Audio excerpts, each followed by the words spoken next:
प्यारे बच्चों नमस्कार। आप सभी का एक बार फिर स्वागत है Rawal study classes BKLS inter college Aligarh. Class 10 subject math chapter 3। आज क्लास 10 चैप्टर मैथ में सब्जेक्ट मैथ में चैप्टर नंबर 3 है pair of linear equations in 2 variables, यानी दो चर वाले रैखिक समीकरण युग्म।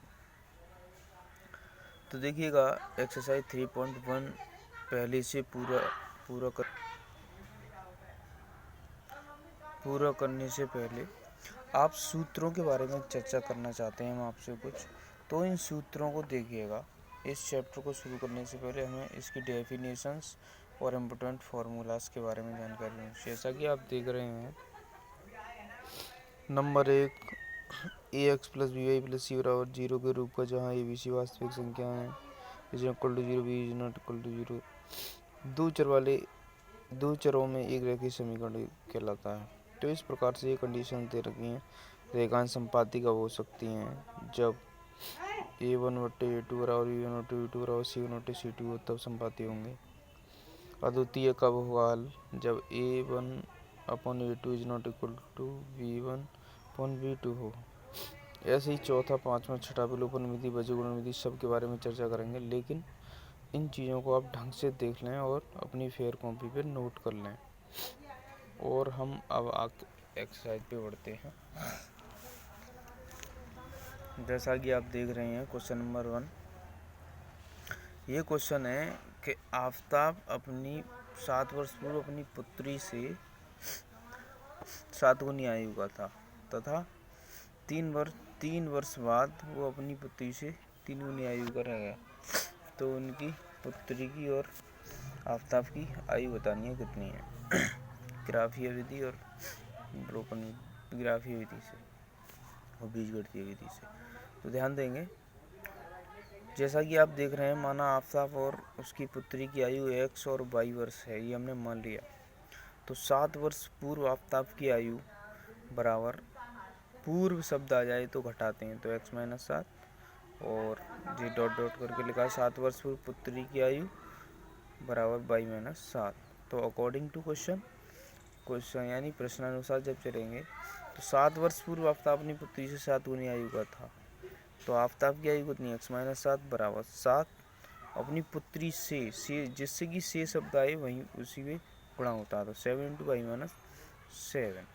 तो x - 7 का गुणा अंदर कर दिया, 7y - 49, इसको हमने सॉल्व कर लिया और x - 7y बराबर -42। समीकरण नंबर 1।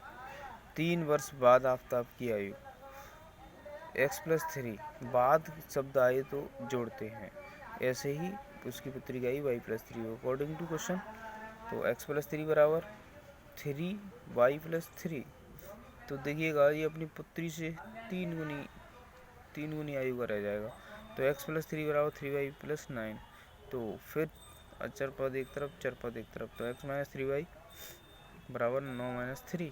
तो x - 3y बराबर 6। आगे बढ़ते हैं, आगे सवाल है। जैसा कि आप देख रहे हैं, समीकरण 1 व 2 को बीजगणितीय रूप में लिखने पर, तो इनको बीजगणितीय रूप में लिख लिया हमने। x - 7y + 42 बराबर 0, x - 3y - 6 बराबर 0।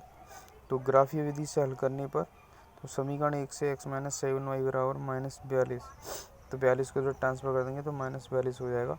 तो x बराबर 7y - 42, y बराबर 5, 6, 7 रखने पर, तो y की और 5, 6, 7 रखने के पश्चात हमको 3 कोऑर्डिनेट प्राप्त होंगे।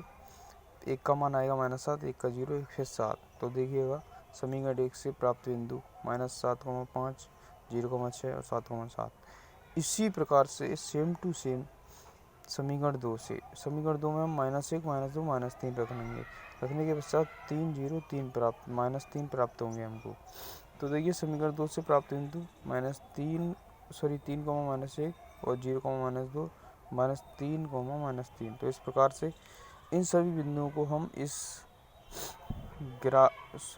सारणी में लिख लेंगे। सारणी में लिखने के पश्चात इन्हीं बिंदुओं से हमने डायग्राम बनाना है। आगे देख रहे हैं डायग्राम। तो इस प्रकार से डायग्राम बनेगा। जो x का मान है x की तरफ, y का मान है y x की तरफ। तो रखने के पश्चात ये आपका क्वेश्चन फिनिश हो चुका है। धन्यवाद। अब 2 क्वेश्चन बचे हैं, इसमें आप स्वयं करेंगे उनको दोनों क्वेश्चनों को, यही इसी रूप से होंगे, बिल्कुल इसी प्रकार से। तो आप हमारे चैनल को सब्सक्राइब करें, लाइक करें, बेल आइकन का बटन दबाएं, जिससे कि हम कोई अगली वीडियो ले जाएँ आपको तुरंत पता लग जाए उस वीडियो के बारे में। तो आप अच्छे से फेयर कॉपी बनाते रहें, जब भी कॉलेज खुलेगा आपकी फेयर कॉपी दी जाएगी। धन्यवाद।